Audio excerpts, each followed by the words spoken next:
Hey guys, Coach Andrew here, coming at you from the studio office basement. And today we have another video where I was not asked any questions for this video, but I saw a couple other videos on YouTube. There's a couple people that I follow who make really, really great videos, higher quality than my videos. And one of the videos they just recently dropped was things I wish I knew before I turned 20. So nobody actually submitted this question to me, but I think I'm going to include this in the Ask Coach Andrew series just because I think it's such a great question. When you hit 20, things begin to change very, very quickly. And I can tell you this from personal experience. I'm 26. In 4 years, I'm going to be 30. And I can tell you that my life really didn't start making sense. My goals did not start making sense to me or appearing before me. I didn't have an understanding of who I wanted to be and who I was until around the age of 20. And this falls in line with a lot of different ideas I've read up on, lectures I've watched, teachers and mentors that I have. A lot of them seem to think that for men in particular, the cycles in which your life operates, right? So life is cyclical, and there are periods of growth, there are periods of transition, and there are periods of the opposite of growth. So retraction, right? Introspection, where you go inward. And I've talked about this in other videos, how life operates in cycles, kind of like the seasons of our planet.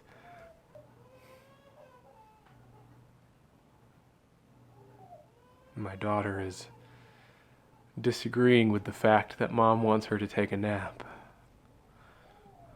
I don't know if you can hear that. Her bedroom's right above this part of the gym. We'll get to that though, because parenthood is something interesting that you should start thinking about in your 20s. But the cycles, right?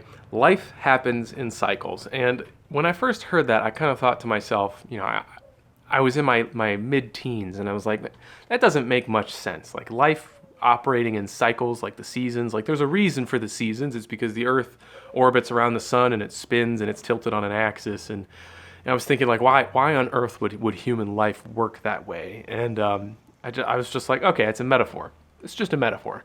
And the older I've gotten, the more I've realized that there's actually a profound amount of truth to that, in my opinion. And it's not so much that life works in these perfect cycles and that everything is like always lined up. Your life isn't on a clock, right? It's just it's a rough timeline for what you can expect.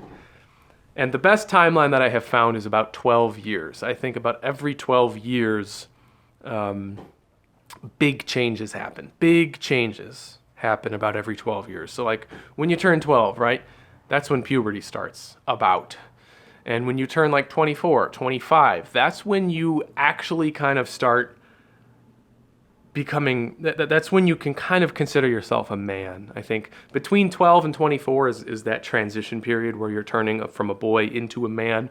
But I didn't really consider myself a man until around like 24, 25. I had my first kid. I was starting a family. I started my business. I quit my job. Everything. The burden of life began to have weight that I could feel, right? I began to perceive the weight that was upon my shoulders. And I realized like, I'm not very good of a man right now, and I need to change that. I need to step my game up. And around the age of 24 was when that really started to set in for me. And there's also smaller cycles, right? So there's these macro cycles, right, which happen, boom, big change, right? But along the way, it's not just a straight line. There are micro changes happening along the way. So it's more like this, right? And each of those little tiny bumps is just a microcycle. And for me personally, the microcycles tend to happen every 2 years. So every 2 years, there's a really, really big change. And for example, we'll go all the way back to high school for myself. And in 11th grade was when, so 2011 was when I lost religion. I was very religious up to that point. I was very Christian. I was very focused on my faith, but I had been struggling with it for years. There were certain things that didn't make sense to me. There were things that I couldn't, there were things that I thought and things that I was told to believe, and I couldn't get them to fit together. And, no disrespect to anyone who has religion. I think faith is a very powerful mover and shaker. And if you find something that works for you, I think that's great. But for me, I had to transition out of that and into something new. And that happened in 2011. In 2013, I was finally accepted into West Point, which had been my goal for the previous 7 years of my life. I spent every waking hour working to become class president, varsity tennis team captain, student council president, get the best possible grades I could, pass the Army physical fitness test. Everything led up to that moment. And in 2013, 2 years after the last big shift, I was accepted into West Point, and those of you who know my story know that I dropped out. And so 2013 was a catalyst for really pushing me onto a completely different path than I thought I would go on, because I was banned from officer training. I wasn't allowed to go back to the ROTC, and I had to adopt a completely new identity in 2013. 2015, I got married. 2 years later, I got married. Huge change, right? Had to move in with my wife, had to start figuring out how to live with another person, a woman, how to create a relationship that really, really worked. And, all of the learning and experiences and skills you have to acquire to have a successful marriage began in 2015. That journey began 2 years after the last event. 2 years after 2015, in 2017, I quit my last personal training job and I started my own company. This started a huge, huge transformational process for me, because learning how to be an entrepreneur is not easy. And I had no experience. I had no idea what I was supposed to be doing. I had no idea what I needed to learn, who I needed to talk to. And 2017 began, a several year process, right? Where I was just learning and growing and constantly trying to implement these new ideas. And I had to hire mentors along the way, buy courses along the way, depression, anxiety, temporarily going into debt. All of these crazy things happened at the beginning of that microcycle. And now here I am in 2019, and I have 2 daughters now, so I'm really, really focused on being a family man. And I have recently, about a year ago, I transitioned my business from fitness coaching into business coaching. And so now I coach entrepreneurs, and I do a mixture of tactics, right? Strategy, so like marketing, sales, advertising, branding, and I do a mix of life coaching as well. So I make sure that their mindset is good. I make sure they're staying fit, that they're thinking about things the right way, and that their life is in order. Because if your marriage is bad, if your psychology is poisonous, your business is going to be bad. Your business is going to be poisonous. And my business model has changed and transformed, and I'm hitting new levels now, because it's been another 2-year microcycle. And so you could say that having my first child was the beginning of a microcycle. And you would think so. That happened 2 years ago. So around the same time where I started my business, my first daughter was only born about 5 or 6 months after I started my business in 2017. So that was like a combined microcycle, because I had to learn how to raise a child and how to raise a business. So 2017 was very turbulent, because basically two profound life changes happened in the same microcycle. It was like 2 cycles beginning at the same time. I put myself through a lot of stress. And I think that that's why 2017 and even the beginning of 2018 were so turbulent for me as a person.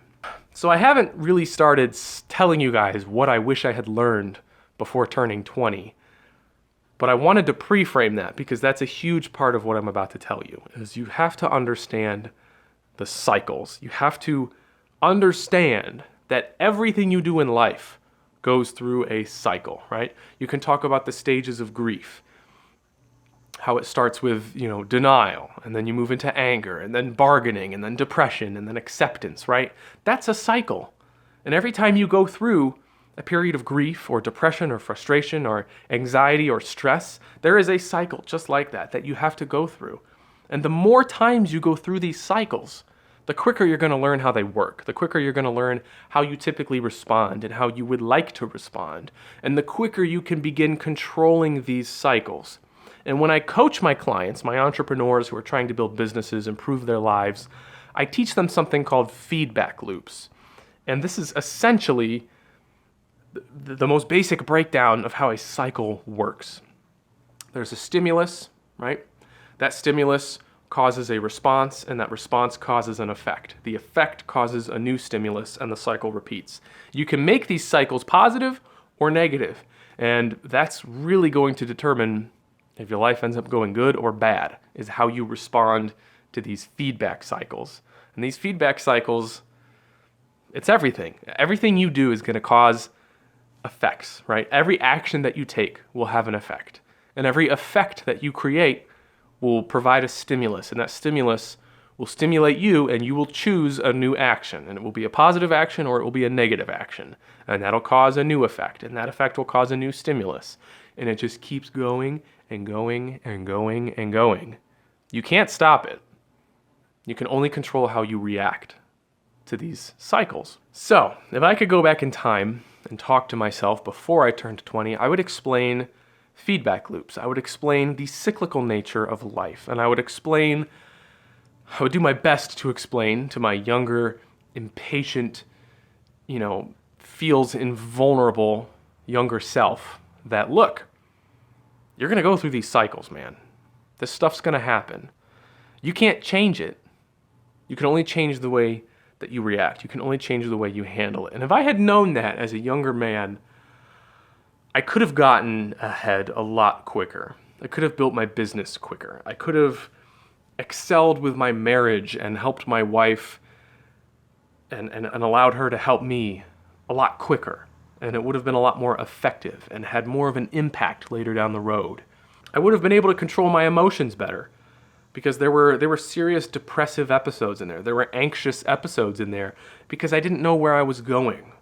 I couldn't see the future. After I quit West Point and I was banned from the Army Officer Training Corps, I couldn't picture what I was going to become. And that uncertainty created deep pits of anxiety and depression. And if I had just known that it was part of a cycle, and that I couldn't control the cycle, and I couldn't necessarily control the entire outcome, but I could control me and the way I was reacting to it, I would have had a much better time. The sailing would have been a lot smoother, right? There would still be rough patches, but I wouldn't have been so devastated by what really was just part of the natural process. So my young self, understand cycles, understand feedback loops, understand that everything you do creates a new effect, and every new effect provides a new stimulus, and every new stimulus stimulates a new action, and the cycle continues, and it continues, and it continues. If I could talk to myself before I had turned 20, I would also tell myself, you're not invincible. There's a lot of things wrong with you, bud, because when I was young, I thought that I was pretty good. I thought that I was pretty healthy. I thought I was pretty smart, pretty capable, and to be honest, I'm going to let you into the mind of 16-year-old Andrew. Because 16-year-old Andrew in high school used to think things like, I'll go to college. I don't know what I'll study. But, no matter what happens, I could always just resort to starting a business and I'd be successful like my dad was. I always just assumed that starting a business and, doing something like that, I could always go into business was what I told myself. I assumed it was easy. My dad made it look easy. And I assumed that I could just do that, that could be a good fallback for me. And I figured, no matter what happens, I'll figure it out because it won't be that bad for me. And I was wrong. I didn't know that I had ADHD. I didn't know that I had scoliosis. I didn't know that I was human. And you don't really start to appreciate that until your mid-20s because that's when you start to realize there are things about you that are broken. And if you're young now, if you're not 20 yet and you're watching this, or even if you're in your early 20s and you haven't yet realized it, you're going to find out real quickly just how human you are. And it's going to hit you like a brick wall. I had debilitating back injuries from my scoliosis. I'd be deadlifting, perfect form, lightweight. Something would kind of tweak, and then the next day I wouldn't be able to get out of bed. I had to walk around my house with I didn't have a walker, so I had to take my computer chair with wheels on it, and I would push that around the house like an old person using a walker. I had to walk around with my computer chair because I couldn't stand up. My muscles were completely shot. That happened 3 times before I finally went to a doctor and got an x-ray and found out I had scoliosis. So if I could talk to my younger self, I would say, you're fragile, a lot more fragile than you think, and you need to respect yourself, and you need to respect the things that your body is trying to tell you. And really the third thing, I'm not giving you guys the most practical, down-to-earth, like, specific, detailed responses, because those weren't the things that I needed. As a young man, I was always searching for, like, the details. I was always searching for a perfect system with steps that were outlined one by one. I always wanted, like, everything to be neatly categorized in little boxes so I could understand it and digest it and implement it. And I would tell myself that that's not how it is. That's not how reality is. You can buy as many courses, hire as many coaches, read as many books, watch as many videos as you want. But all of the little specific detailed steps that people tell you are generally just fragments. They're generally stories from their own experience. And the little detailed specifics aren't really going to be what teaches you the things that you need to know. A lot of times you just need a framework. You need a guideline. You need a direction to go in. And then once you go and once you try, the little details and the specifics, you work that out on your own. Because then it's yours and you can own it. It's part of your story. So I don't like giving people super detailed answers. I don't like to tell people exactly what I would do if I was in their space. The things I would say, the things I would do, exactly how I would arrange it. Sometimes you got to figure that out on your own. Most of the time, you got to figure that out on your own. And that's the third thing that I would tell myself. I would say, Andrew, you need a direction. You need a system. You need an idea. And the most important thing that I can tell you in order to find those things and to start discovering your journey and discovering the things that you need to know about yourself, the one thing that I would tell you is that your mindset is broken. I would say you're not paying enough attention to your mindset, because as a young man, I thought about almost everything wrong. And I'm probably still now thinking about a lot of things wrong. And I understand and I accept the fact that when I'm 30, when I'm 40, when I'm 50, when I'm 60, I will continue to learn and expand my understanding of the world that I live in and the way I behave. And I'll continue to uncover things that I've been doing wrong. That's okay. But as a young man, I was unwilling to accept that. I wanted everything to be perfect from the start. I was constantly searching for the perfect way to live, because I wanted to do it right the first time. And that's not how life works. You have to do things wrong many times before you learn the right way. And as a young person, I was just like, I want to get my mindset perfect. I want to get my fitness routine perfect. I want to get my education perfect. I want to get my business perfect. And that translated into every area of my life. When I started my company, I want to get my website perfect right off the bat. I want to get my sales script perfect right off the bat. And that led to me hyper-focusing, being completely compulsive and obsessive about things, and being a perfectionist. And being a perfectionist has poisoned everything in my life that it has ever touched. I'm going to say that again. Being a perfectionist has poisoned everything that it's ever touched in my life. And I would go back in time and I would say, Andrew, stop looking for the perfect answer. Stop being a perfectionist. Just find a direction and go. Just find a direction and go. And pay the most attention to your mindset, because your mindset is everything. You get frustrated about things that don't matter. You get depressed about things that don't matter. You get anxious about things that don't matter. You care too much about what people think, and that doesn't matter. You care too much about what your family thinks, and ultimately that doesn't matter. You're focusing on the wrong things. You're putting too much time into things that are completely inconsequential to the outcome of your life, the attainment of your goals. You just need to move. So anyway, that wasn't a question submitted by someone. I just wanted to share that. But if you needed this, and if you searched, what should I learn before I'm 20? Or what I wish I had learned before I turned 20? I hope that this video provided value. Because if I could have watched this when I was younger, if I could have listened to my older self say these things, it would have made a difference, I think.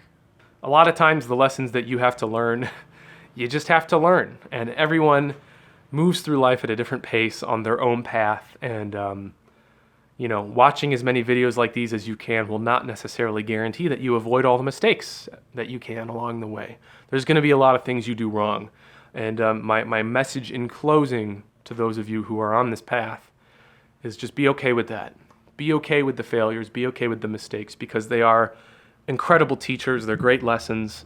Just pay attention, and every time you mess something up, make sure you look for the lesson and you extract it and you take it and you use it, because ultimately that is what's going to put you ahead. That's what's going to push you forward every day, is your ability to learn from your mistakes. Hope that helped you guys. I'm Coach Andrew. If you have questions you want to ask me about health, mindset, fitness, motivation, productivity, entrepreneurship, relationships, anything self-development related, you can leave it in the comments or shoot it to the email in the description. If you like these videos, I post them all the time along with all kinds of other stuff. Please subscribe to my channel, like the video. I appreciate all the support. And you can also check out my website, andrewwoolner.com, to learn more about who I am, what I do, what products and services I offer. And as always, we'll talk to you guys in the next video. Take care.